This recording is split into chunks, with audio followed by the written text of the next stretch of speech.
सलाम दोस्तों, मैं हूं आफ्ताब हुदा और आप देख रहे हैं हमारा फेसबुक और यूट्यूब चैनल।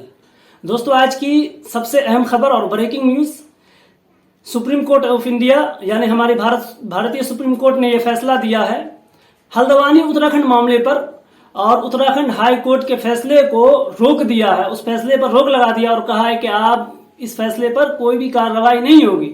तब तक ये कार्रवाई नहीं होगी जब तक कि इस पूरे मामले को फिर से नहीं सुना जाएगा और दोनों पक्षों को बोलने का मौका दिया जाएगा। दोस्तों, ये उत्तराखंड हाईकोर्ट मामले पे ये हुआ था कि रेलवे को पक्ष रखने का मौका मिला था, लेकिन हल्द्वानी के लोगों को मुकम्मल तौर से अपनी बात रखने का कोई मौका नहीं मिला था। तो इसलिए जब उत्तराखंड हाईकोर्ट ने नोटिस जारी किया कि वो तमाम के तमाम 4500 घरों को तोड़ दिया जाए, वहां से खाली करवा दिया जाए, तो हल्द्वानी उत्तराखंड के लोगों ने सुप्रीम कोर्ट में एक अर्जी दाखिल की थी, जिसपे आज सुनवाई हुई और सुप्रीम कोर्ट ने यह फैसला दिया। तो उत्तराखंड के हल्द्वानी के मुसलमानों के लिए और वहां के रहने वाले लोगों के लिए थोड़ी सुख की सांस वाली बात है और थोड़े दिनों के लिए उन्हें आराम जरूर मिलेगा। अब फिर से इन पूरे मामले को देखा जाएगा। और साथ में सुप्रीम कोर्ट ने यह भी रिमार्क्स दिया है और कहा है कि पुनर्वास की जमीन पर घर बने हुए हैं, तो इसमें आपत्ति क्या है, और बहुत सारी बातें कि हम देखेंगे कि क्या ये जमीन वाकई रेलवे की है इतनी सारी या फिर नहीं है। अब पूरे मामले को फिर से देखा जाएगा। जो आज की सबसे ब्रेकिंग न्यूज और सबसे अहम खबर थी ये थी। आइए आज हम आपको और कुछ बताते हैं कि भारतीय मीडिया में इस खबर को किस तरह से रिपोर्ट किया गया और आज दिन भर में किस तरह से इसको देखा गया। मैंने भारत के कुछ बड़े बड़े मीडिया चैनल्स को देखा और उसका स्क्रीनशॉट लिया और उस पर रिसर्च किया, तो पता चला, देखिए 7 बड़े बड़े मीडिया चैनल्स जिनके बहुत सारे भारत में फॉलोवर्स है, सब्सक्राइबर्स है, या जो उसका टीआरपी है वो हाई रहता है हमेशा, उनमें से पहला आज तक, उसमें जो लाइव चल रहा था न्यूज हेडलाइंस, उसमें देखिए क्या लिखा हुआ था, छत छिन्ना कौन सी इंसानियत, मोदी सरकार पर भड़के ओवैसी। ये थी आज की रिपोर्टिंग, जिसमें उसका टाइटल तो ये था, लेकिन नीचे में बातें कुछ और ही हो रही थी, वो हम और आप सब समझते हैं। तो उसमें एक कहा, जो टाइटल था वो कह रहा था कि छत छिन्ना कहाँ की इंसानियत है और मोदी सरकार पर भड़के ओवैसी। मतलब हल्द्वानी मामले पर सिर्फ ओवैसी ने ही आवाज उठाया। आगे आइए, TV9 भारतवर्ष, उस पर यह चल रहा था हल्द्वानी केस सुप्रीम कोर्ट में आज सुनवाई। लेकिन जब मैंने उसके पेज को ओपन किया, जब मैं वहां सुना, तो वहां ये बताया जा रहा था, जो रिपोर्टर रिपोर्ट कर रहा था वो ये कह रहा था कि यहां पर भी शाहीन बाग जैसे हालात हैं, सीलमपुर जैसे हालात है, इसीलिए पुलिस की भारी नफरी तैनात कर दी गई और भी टुकड़े टुकड़े पुलिस के गैंग को जगह जगह तैनात किया जा रहा है, ताकि कोई हालात खराब न किया जाए और हालात को कंट्रोल करने के लिए। मुझे एक बात समझ में नहीं आई कि लोग प्रोटेस्ट कर रहे हैं, धरना प्रदर्शन कर रहे हैं, वो अपने हक की बात कर रहे हैं, अपना हक मांग रहे हैं, तो वहां पर हालात क्यों खराब हो जाएंगे। लोग ऐसा तो नहीं कि वो अपने ही घरों को तोड़ेंगे, ऐसा बिल्कुल भी नहीं हो सकता कि लोग अपने ही घरों को तोड़ेंगे और सरकार पे इल्जाम लगाएंगे। तो इस तरह से वहां रिपोर्टिंग की जा रही थी। अब आइए तीसरे टीवी की तरफ, इंडिया टीवी। मुस्लिम आबादी पर चला बुलडोजर और साथ में योगी जी का फोटो लगा हुआ था और उसमें उसके नीचे भी यही चल रहा था कि अब मुस्लिम आबादी पर बुलडोजर चलेगा।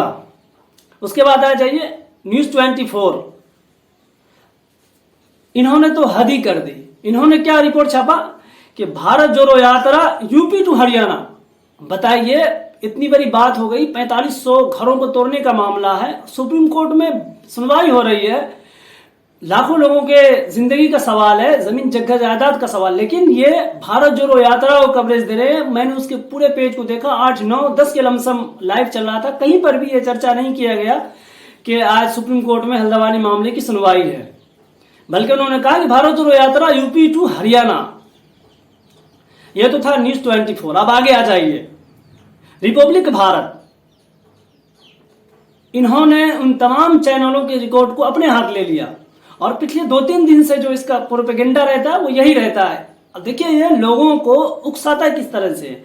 इनका जो होम पेज था उस पर लिखा हुआ था कि 4500 घरों पर चलेगा अब बुलडोजर। बताइए, अब जो अंधभक्त है, जिन्हें इंसानियत की कोई खबर नहीं है, वो तो बहुत खुश हो जाते होंगे कि भाई 4500 मुस्लिम घरों पर बुलडोजर चलेगा, बहुत बढ़िया बात है भाई। तो ये थी रिपब्लिक भारत की रिपोर्ट। अब यही नहीं, आप आगे आ जाइए न्यूज 18, इस पे कोई रिपोर्ट ही नहीं थी। आपको बता दें हम कि इस पे क्या रिपोर्ट चल रहा है। इस पे ये रिपोर्ट चल रही थी कि 1 तारीख को यानी 1 जनवरी नए साल की रात में दिल्ली के अंदर एक लड़की कार से टकरा कर या घिसेट कर या उसको ऐसे किसी तरीके से उसकी मौत हो गई थी। उस पर कवरेज चल रही थी और उसमें 2 आरोपी 3 आरोपी बढ़ा करके चढ़ा करके रिपोर्ट किया जा रहा था, लेकिन इस पे एक भी कोई खबर नहीं छपी कि हल्द्वानी में 4500 घरों को तोड़ा जा रहा है और पूरे जो है लाखों लोगों के जिंदगी का मामला है। 70,000 से ज्यादा 95% मुस्लिम आबादी, 70,000 से ज्यादा घरों लोगों के जिंदगी या उनके घरों को मकानों को छीना जा रहा है। ये इन्होंने एक भी रिपोर्ट नहीं चलाई। अब आइए हम एनडीटीवी जो भारत में थोड़ा मोड़ा सच्ची खबरें चलाया करता था, अब इनके भी स्थिति ठीक नहीं है। इनके बारे में देखिए, इसमें लिखा हुआ था आशियाना बचाने में जुटे लोग, लेकिन जो नीचे रिपोर्ट थी मैं आपको बता दूं कि बहुत ही घटिया किस्म की रिपोर्टिंग की जा रही थी और बहुत उल्टे सीधे अल्फाज में जो रिपोर्टर था वो हल्द्वानी के मामले को रिपोर्ट कर रहा था, सेम इसी तरह जिस तरह से न्यूज 24 में चल रहा था। अब देखिए मैं आपको बताता हूं, परसों वाले दिन इंडिया टीवी में 21 मिनट की एक रिपोर्ट छपी थी जिसमें शुरू में तो उन्होंने शाहीन बाग, असदुद्दीन ओवैसी या दीगर मुस्लिम पार्टियों को इसमें राजनीति करते हुए कहा, लेकिन उसके बावजूद उन्होंने 4-5 मिनट का जो एक स्क्रिप्ट चलाया था उसमें उन्होंने बताया कि यहाँ अगर बुलडोजर चल गया तो कितने नुकसान होंगे, कितने फायदे होंगे, कितने सरकारी इंफ्रास्ट्रक्चर है या सरकार के कितना यहाँ पैसा लगा हुआ। अब आइए मैं आपको बता देता हूं कि बीबीसी इसको किस तरीके से रिपोर्ट किया है। बीबीसी ने, देखिए बीबीसी के जो होम पेज है, जो उस पे एक महिला आकर के रिपोर्ट करती है, वो देखिए किस तरह से रिपोर्ट की। उनका जो आप जाकर के देख लें उनके होम पेज पे ये लिखा हुआ है कि आखिर क्या है हल्द्वानी का पूरा मामला। और आपको बता दें कि उसके नीचे में जो तस्वीरें दिखाई जा रही थी वो सिर्फ मुसलमानों के दुआओं की तस्वीर दिखाई जा रही थी, मुसलमानों के रोने की तस्वीर दिखाई जा रही थी। देखिए मुसलमानों को किस तरह से कमजोर करने की कोशिश करता है इंटरनेशनल मीडिया और हमारा भारतीय मीडिया, जो मुसलमानों को किस तरह से कवरेज से दूर रखता है।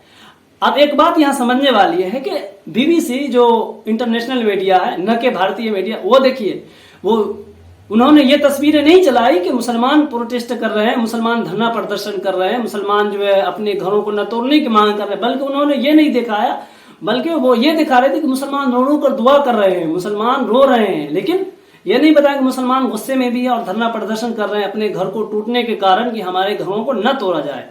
दोस्तों ये थी हमारी भारतीय मीडिया और इंटरनेशनल मीडिया का हाल। अब आइए हम आपको बताते हैं कि इन पूरे मामले पर जो राजनीतिक पार्टियां हैं वो अपने किस तरीके का बयान दे रही है, किस तरीके से इसकी आलोचना कर रही है या समर्थन कर रही है। मैं तो इसमें ज्यादा लोगों की मैंने नहीं टिप्पणी सुनी, इसमें से मैंने 2 लोगों की बातों को निकाला और फिर आज से मैंने उनकी ट्वीट्स और दीगर बातें जो उन्होंने सोशल मीडिया के थ्रू या टीवी के थ्रू कहा, मैंने उसको जमा किया और पता लगाया किया। देखिए इस पूरे मामले पर सिर्फ 2 लोगों ने कहा।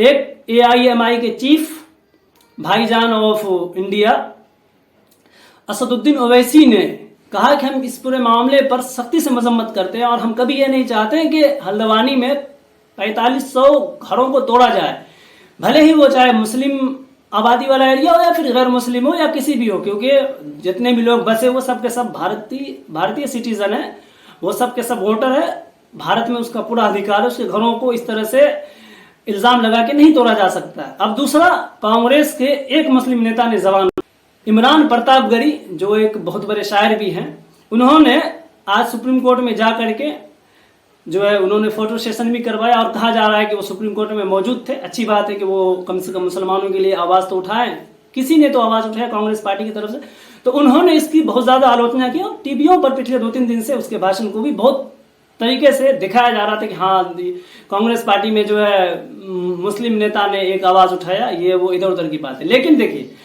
न तो इस पूरे मामले को भारतीय जनता पार्टी के बहुत सारे मुस्लिम नेता उसमें हैं, किसी ने नहीं आवाज उठाया, नहीं हमारे श्री नरेंद्र मोदी जी ने एक जुमला उस पर कहा न किसी भारतीय जनता पार्टी के बड़े बड़े नेताओं में से किसी ने कहा, और नहीं कांग्रेस पार्टी के राहुल गांधी ने, सोनिया गांधी, बड़े बड़े नेता, किसी ने नहीं आवाज उठाया कि ये पूरा जो है इलीगल मामला है और इस पे जो है नोटिस लिया जाए और इसको घरों को न तोड़ा जाए।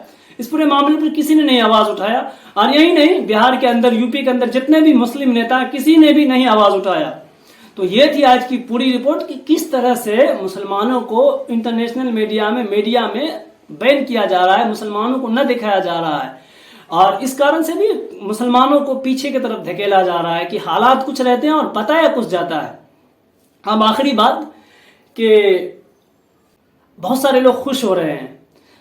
मेरा उन अंध भक्तों से और आरएसएस के लोगों से कहना है कि जब आरएसएस के बच्चे ताजमहल देखने जाते थे और आगे से जाएंगे, जब वो ताजमहल को देखेंगे तो अपनी मम्मा से पूछेंगे कि मॉम, ये इतना खूबसूरत ताजमहल किसने बनवाया?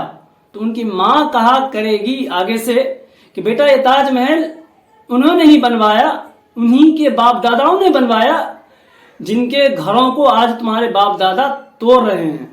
तो ये है हमारे भारत की खूबसूरती और हमारे भारत मीडिया का हाल, जो मुसलमानों के प्रतीक है। दोस्तों, हम अपनी बात तो हमेशा रखते रहेंगे और हम कभी चुप नहीं बैठेंगे, क्योंकि सच को न दिखाना भी गुनाह। चलिए, आज की तो ये खबर थी, और सबसे अहम खबर ये थी कि सुप्रीम कोर्ट ऑफ इंडिया यानी हमारे भारतीय सुप्रीम कोर्ट ने यह ऑर्डर दिया है कि अब जो है कुछ दिनों के लिए हल्द्वानी उत्तराखंड मामले पर कोई भी कार्रवाई कोई भी नहीं करेगा, बल्कि हाईकोर्ट के फैसले पर रोक लगा दिया गया। फिर से इस फैसले को सुना जाएगा और हम देखते हैं आगे कि अब इस पूरे मामले पर क्या होता है। मुझे तो ऐसा लगता है कि इस मामले को जल्द ही निपटा दिया जाएगा, चाहे वो किसी के पक्ष में भी, क्योंकि हमने बाबरी मस्जिद मामले पर, गैनवाबी मस्जिद मामले पर और दीगर और भी मामले पर देखा है कि मामले कितने जल्दी जो है सुनवाई हो जाते हैं सुप्रीम कोर्ट में और दीगर कोर्टों में। तो ये थी आज की पूरी खबर। आगे जो भी खबरें आएंगी मैं आप तक शेयर करता रहूंगा।